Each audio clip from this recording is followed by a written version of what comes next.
अधिकारियों की गाड़ियां अभी से आवाजाही जो है काफी ज्यादा जोर शोर से नजर आ रही है। योगी आदित्यनाथ के दौरे को लेकर तैयारियां भी जो है अयोध्या में वो युद्ध स्तर पर चल रही हैं। पूरी अयोध्या को चमकाने का काम किया जा रहा है। रंग रोगन का काम पहले ही हो चुका था। सड़क की सफाई से लेकर तमाम वो जो अयोध्या के सौंदर्यीकरण के लिए जरूरी काम है उसे जोर शोर से पूरा किया जा रहा है।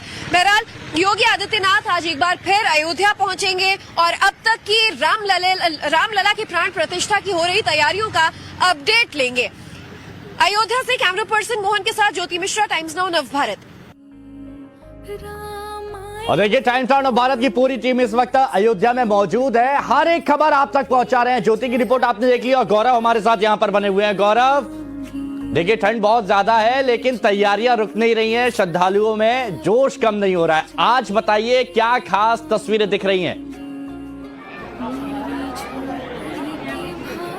बिल्कुल, देखिए आज मुख्यमंत्री योगी आदित्यनाथ जो है 22 जनवरी की प्राण प्रतिष्ठा के एक काउंटडाउन को लगातार जो है वो नजर बनाए रखे हुए हैं। और एक बार हम तस्वीर दिखा देते हैं, पहले सिक्योरिटी आपको डिप्लॉयमेंट दिखा देते हैं। आज जो है हनुमानगढ़ी के अंदर जितने भी लोग जा रहे हैं उनकी बाकायदा जो है वो चेकिंग की जा रही है और पूरी एक लाइन जो है वहां पर गठित की गई है ताकि उसी हिसाब से लोग अंदर की ओर जाएं। इसके अलावा जो विकास कार्य हैं वो बहुत तेजी से इस पूरे इलाके में जो है वो बढ़े हैं। चूंकि ये भक्ति पथ है और भक्ति पथ पर चूंकि सबसे ज्यादा दुकानें और भीड़भाड़ का इलाका होता है, क्योंकि जो परंपरागत राम जन्मभूमि जाने का रास्ता है वो यही है। लोग सरयू नदी से निकलते हैं, हनुमानगढ़ी के इस रास्ते पर आते हैं और आगे रामलला की ओर बढ़ जाते हैं। ऐसे में सबसे ज्यादा भीड़भाड़ वाले इस इलाके में लोगों को किस तरीके से ज्यादा सुविधाएं दी जाएं, इसकी तैयारियां की गई हैं। आप देखिए इस रास्ते को काफी ज्यादा चौड़ा किया गया है। दुकानें बहुत ज्यादा अव्यवस्थित थी, कोई आगे निकली थी, कोई पीछे थी। इन सभी को जो है एक क्रम में लाकर सड़क को पूरी तरह से चौड़ा कर दिया गया। अब ज्यादा से ज्यादा लोग जो हैं वो पैदल यहां से निकलते हुए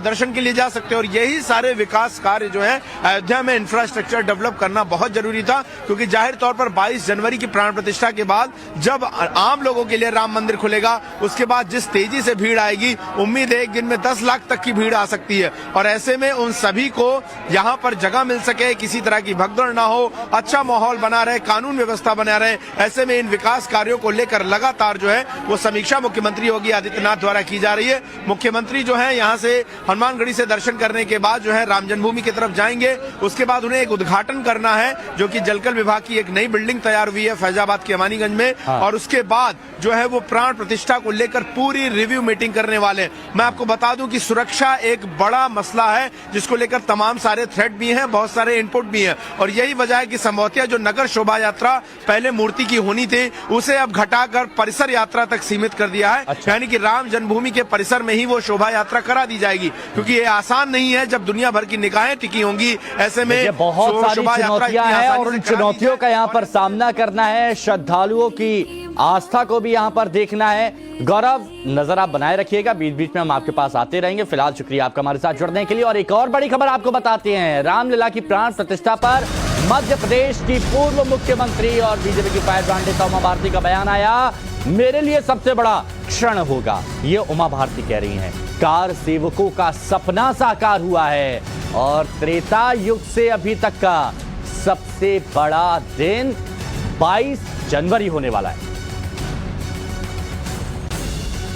भगवान राम की जन्मस्थली पर राम मंदिर का भव्य निर्माण होने जा रहा है और प्राण प्रतिष्ठा है। 22 जनवरी को पूरा देश इस पल का साक्षी बनेगा। हमारे साथ बातचीत करने के लिए पूर्व मुख्यमंत्री उमा भारती जी हैं, जिनका बहुत एक अहम किरदार रहा है इस पूरे घटनाक्रम में, पूरे राम मंदिर आंदोलन में। दीदी, पहली बात तो कितना बड़ा क्षण होगा 22 तारीख को? मुझे लगता है कि त्रेता युग से लेकर के अभी तक का ये सबसे बड़ा क्षण होगा। वैसी ही याद आएगी जैसे राम लौटे थे अयोध्या में। उस समय अयोध्या वासियों को जैसा लगा होगा वैसा ही हम सबको लग रहा है। किसी भाषा में उसको व्यक्त करने के लिए शब्द नहीं है। कौन कौन से किरदार आपकी नजर में बहुत इंपॉर्टेंट हैं इस पूरे आंदोलन के लिए? आप तो खुद एक किरदार रही हैं, इसके अलावा किस किस को आप मानती हैं कि उनका सपना साकार हो रहा है? आप इसमें गिनती मत कराइए, क्योंकि श्रृंखला बहुत बड़ी है। और मैं तो यही कह सकती हूँ कि जिन लोगों ने भी ये काम किया उन सबका अभिनंदन होना चाहिए। इसमें किसी का नाम लेके बोलना लगभग मुश्किल है, क्योंकि सबने अपनी अपनी भूमिका बिल्कुल ठीक से निभाई, जिसको जो काम मिला हुआ था। जैसे मोदी जी तो अडवाणी जी की रथ यात्रा तो अडवाणी जी भी उसमें एक किरदार हो गए हैं। अडवाणी जी चलते हैं सोमनाथ से, उस रथ यात्रा का आर्किटेक्ट कौन बनता है? मोदी जी गुजरात के संगठन मंत्री हैं। साथ में कौन बैठे हुए हैं? प्रमोद महाजन, जो अब इस दुनिया में नहीं। लाखों कार सेवक इकट्ठे हो रहे हैं। अब मैं उनके नाम कैसे गिनाऊं? कल्याण सिंह मुख्यमंत्री हैं 6 दिसंबर के दिन, उनको कहा जा रहा है कि आपने राष्ट्रीय एकता परिषद में लिखित में दिया है कि आप इस स्ट्रक्चर की रक्षा करेंगे, तो आप आदेश दीजिए गोली चालन का पीएसी को। वो कहते मैं नहीं दूंगा। वो कोई कश्मीर के आतंकवादी थोड़े ना है, वो तो राम भक्त कार सेवक हैं, उन पर थोड़ा ना मैं गोली चलवाने का आदेश ले दूंगा। फिर उसके बाद में राष्ट्रपति शासन 5:30 बजे तक नरसिंह राव जी नहीं लगाते हैं, तो नरसिंह राव जी भी अभी इस दुनिया में नहीं है। और इसके अलावा जो कार सेवक वहाँ मौजूद थे वो तो दीवाने थे, उन्हें पता था हमें पीएसी और सीआरपीएफ घेरे हुए हैं। हम लोग भी वहाँ दीवानगी की जुनून में ही बैठे हुए थे। 1 लाख लोग बैठे हुए थे, उठ ही नहीं रहे थे, डर ही नहीं लग रहा था। ये लग रहा था कि बच जाएंगे तो आनंद नहीं आएगा, मर जाएंगे तो पीढ़ियां गर्व करेंगी। तो इसलिए कितने क्षणों को याद करूं। बड़ा सपना साकार हो रहा है इस पूरे देश के एक बहुत बड़े वर्ग का, नहीं पूरी दुनिया का। और ये सपना मुसलमानों का भी है, क्योंकि मुसलमान भी इस देश की इस राजनीति से थक गए हैं, तुष्टीकरण की राजनीति से। और उनको ऐसा लगा है कि राम का विरोध करने वाले नेताओं को, सरकारों को उन्होंने खूब कस के वोट दिए, लेकिन उसके बदले में आज भी बिहार, बंगाल और यूपी में मुसलमान सबसे ज़्यादा पिछड़ा है। आप इनका रिकॉर्ड देखिए ना, इनके इकोनॉमिक कैटेगरी का। तो जितने मुसलमानों की खुशहाली गुजरात में है, मध्य प्रदेश में है, छत्तीसगढ़ में है, राजस्थान में है, उतना मुसलमान खुशहाल बंगाल का, बिहार का और यूपी का नहीं है, जहाँ पर ये राजनीति परवान चढ़ी। इसलिए एक क्षण तो हिंदुओं का नहीं है, एक क्षण उन सारे लोगों का है जो इस मंदिर के नहीं बनने से परेशान थे। मैं देख रहा हूँ देश में जगह जगह, घर घर में, अब भोपाल में ही देख लीजिए, दिए बन रहे हैं मोहल्ले भर में बांटने के लिए। हम तस्वीरें देख रहे हैं, एक मुस्लिम लड़की चली आ रही है मुंबई से अयोध्या के लिए पैदल। कई जगह हमने देखा बहुत सारे मौलाना ऐसे हैं जो राम पर अब प्रवचन कर रहे हैं, ऐसी तस्वीरें भी है। तो क्या हृदय परिवर्तन हुआ है और उसके पीछे की वजह क्या मानती है? नहीं, उनके हृदय कभी खराब थे ही नहीं। उनको डरा दिया गया था कि ढांचा टूट जाएगा तो तुम लोगों को रहना मुश्किल हो जाएगा देश में। उनकी समझ में आ गया कि सुप्रीम कोर्ट का ऑर्डर आया, शिलान्यास हुआ प्रधानमंत्री जी के द्वारा, फिर इसके बाद अब उद्घाटन होने जा रहा है। लेकिन इस बीच में किसी भी राज्य में जहां बीजेपी की सरकार है, क्या किसी भी मुसलमान के घर पे अटैक हुआ, किसी भी मस्जिद पे अटैक हुआ? तो उनकी समझ में बात आ गई है, बात इसलिए उनके मन से निकल गई। वो तो पहले एक मत थे ही।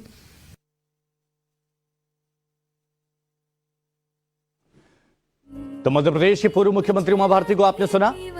सभी के लिए ये गर्व का क्षण है, ये उमा भारती कह रही है। गौरव हमारे सहयोगी हमारे साथ में बने हुए, एक बार फिर से गौरव का रुख कर लेते हैं। गौरव, उमा भारती भी कह रही है कि सभी के लिए गर्व का क्षण है और सभी आज एकजुट भी हो गए हैं और हर्षोल्लास में इस वक्त पूरा देश झूम रहा है। वहां पर जब आप श्रद्धालुओं से मिलते हो, उनके अंदर भी वही उत्साह दिखता है? बिल्कुल, देखिए श्रद्धालुओं के अंदर भी वही उत्साह है और उमा भारती जो कह रही हैं कि गर्व का क्षण है। देखिए तमाम राम भक्त जो हैं यहाँ पर पहुंचे भी, उनसे बात करते हैं। ये बताइए कि ऐसा गर्व का क्षण किसी हिंदू के जीवन में आज तक आया होगा क्या? नहीं, ये तो हिंदुओं के लिए, सनातनियों के लिए बहुत ही ऐतिहासिक क्षण है और हम लोग अपने आंख से इस चीज को देख पा रहे हैं। ये सनातनियों के लिए सबसे बड़ा दिन है कि हम लोग अपने आंख से रामलला अयोध्या को देख पा रहे हैं। इससे बड़ा सौभाग्य, इससे बड़ा दिन हो ही नहीं सकता है। और इसके बाद ये समझ लीजिए कि इसके बाद 2024 में फिर जो मोदी जी आ रहे हैं, तो फिर हम लोग जो पीओके लेके आएंगे, तो वो भारत के लिए सबसे बड़ा दिन होगा। बोलिए जय जय श्री राम। कहाँ से आए आप लोग? हम बिहार से आए, पूर्वी चंपारण से। जयकी गुप्ता नाम है मेरा। और जो योगी जी काम कर रहे हैं अपने मतलब यहाँ यूपी में, ऐसा मतलब जो मुख्यमंत्री पूरे मतलब यूपी में जो है ना सबसे ज्यादा काम हो रहा है। और जो योगी जी कर रहे हैं और मोदी जी कर रहे हैं, इससे प्रचंड लग रहा है कि यूपी में जो मंदिर सब बन रहा है, जैसे हनुमान मंदिर हो गया, अयोध्या हो गया, मंदिर जो हो गया राम जी का, काशी विश्वनाथ हो गया, जो यहाँ पे काम हो रहा है पूरे विश्व में चर्चा के विषय पे अगर मोदी जी और योगी जी का नाम अभी चल रहा है। तो अगर 2024 में अगर मोदी जी आएंगे तो इससे बहुत ज्यादा वोटों से आएंगे, 400 सीट से आएंगे। तो हम लोग चाहेंगे कि भगवा ऐसा ही लहराते रहे और योगी जी और मोदी जी हर समय के लिए बने रहे। अभी तो चाय वाले हैं तो लोग हिला दिए हैं, अगर गाय वाले आएंगे तो सोचिए क्या होगा। तो विपक्षी पार्टी से हम यही कहना चाहेंगे कि हिंदू के बारे में और भारत के बारे में गलत अभद्र भाषा बाहर जाके ना बोले। हमारे पप्पू हैं जो बाहर जाके हमारे ही देश के बारे में अल्टर बोल रहे हैं, ना बोले। बस यही चाहे। जय श्री। तमाम लोग जो है पहुंच रहे हैं, अपनी अपनी भावनाएं। लेकिन गौरव, ये लाइन इनकी अच्छी लगी कि अभी तो चाय वाले हैं तो ऐसा हो गया, जब गाय वाले आएंगे तब क्या होगा। ये श्रद्धालु जो अयोध्या पहुंच रहे हैं वो अपनी बात रख रहे हैं।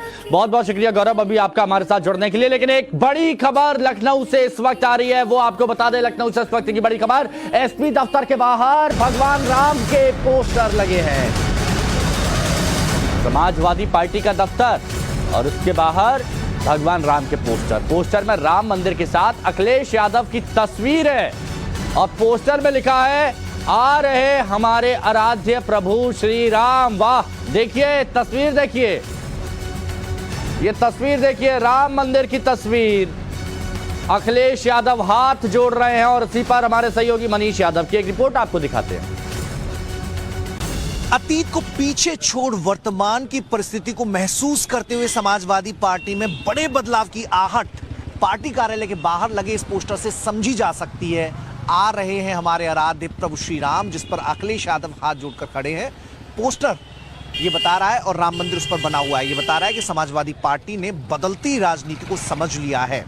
हालांकि अखिलेश यादव बराबर कहते हैं कि जब भगवान बुलाएगा वो जाएंगे। राम मंदिर की जो प्राण प्रतिष्ठा कार्यक्रम है उसमें शिरकत करने की डेट तो नहीं बताते, दर्शन करने जाएंगे या नहीं ये तो तय नहीं है। लेकिन अखिलेश यादव की पार्टी कार्यालय के बाहर अब प्रभु श्री राम का स्वागत करने के लिए पोस्टरबाजी जरूर शुरू हो गई है। आशुतोष सिंह है, पूर्व प्रदेश सचिव है समाजवादी युवजन सभा के, उन्होंने ये पोस्टर लगाया है। ये पोस्टर उस पार्टी कार्यालय के बाहर है जिस पार्टी के राष्ट्रीय महासचिव स्वामी प्रसाद मौर्य हैं, जो लगातार राम पर सवाल उठाते रहे हैं, सनातन पर सवाल उठाते रहे हैं और अखिलेश यादव की मूक सहमति भी उनके साथ है।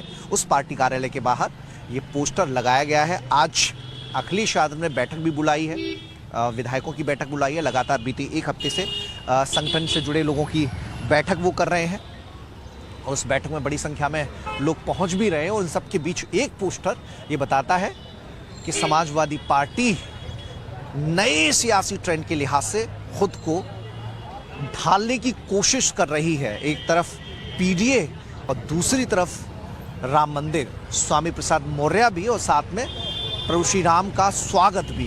और ये कोशिश, ये कवायद यहाँ पर होती हुई नजर आ रही है। कैमरा पर्सन विशाल वर्मा के साथ मनीष यादव, टाइम्स नाउ नव भारत, लखनऊ। पोस्टरबाजी भी हो रही, ये पोस्टर लगा है समाजवादी पार्टी कार्यालय के बाहर, स्वागत किया जा रहा है, राम आएंगे, आराध्य आएंगे। हाँ हाँ, तो भगवान राम सबके आराध्य, हमारे तो स्वयं आराध्य हैं। हाँ। मैं तो उसी कुल खानदान का हूँ। हाँ। हाँ। लेकिन उसी पार्टी में मौर्य जी भी हैं जो सनातन। देखिए, अयोध्या से भगवान श्री राम का क्या नाता है ये आप सभी लोग जानते हैं, लेकिन आपको मालूम है जितना अयोध्या से नाता है पाकिस्तान के लाहौर से भी उतना ही खास नाता भगवान श्री राम का है। और वो क्या नाता है ये हम आपको बताएंगे एक छोटे से ब्रेक के बाद।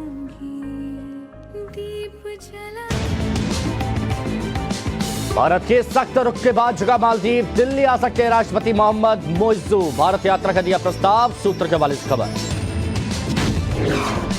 थोड़ी देर में अयोध्या पहुंचेंगे सीएम योगी, रामलीला की प्राण प्रतिष्ठा की तैयारियों का लेंगे जायजा। ट्रस्ट के पदाधिकारियों और संतों के साथ भी करेंगे बैठक। मध्य प्रदेश के शाहजहांपुर में माहौल बिगाड़ने की साजिश, अक्षत कलश यात्रा पर पथराव, दो समुदायों में टकराव, अब तक 7 लोग गिरफ्तार। वाइब्रेंट गुजरात समिट में शामिल होने अहमदाबाद पहुंचे पीएम मोदी, यूएई के राष्ट्रपति के साथ 3 किलोमीटर लंबा रोड शो, कई देशों के साथ होगी द्विपक्षीय वार्ता। इंडिया अलायंस में सीट शेयरिंग पर चर्चा जारी, आज उद्धव ठाकरे की शिवसेना और कांग्रेस का मंथन, वंचित बहुजन अघाड़ी को गठबंधन में शामिल करने पर बात। देहरादून के झाझरा इलाके में क्लोरीन गैस लीक होने से हड़कंप, लोगों को सांस लेने में दिक्कतें। एनडीआरएफ, एसडीआरएफ, दमकल की टीम मौके पर। Presented by Dr. Ortho Ayurvedic Oil and Capsule, अब दर्द भी घुटने टेकेगा। In association with MDH Super Hing, शुद्धता का असली तड़का। इंडिया की chimney by Blow Hot Kitchen and Home Appliances। रूप मंत्र Ayurvedic cream and face wash, ये कोई कॉस्मेटिक नहीं, आयुर्वेदिक औषधि है। सुगंध चाय, हर पल खास हो जाए, पियो सुगंध, रहो बुलंद। शादी पार्टी में सभी के विश, पापड़ हो तो अग्रवाल 420 420 420। जैसा कि हेडलाइन से पहले आपको बताया था कि भगवान श्री राम का जितना नाता अयोध्या से है उतना ही लाहौर से भी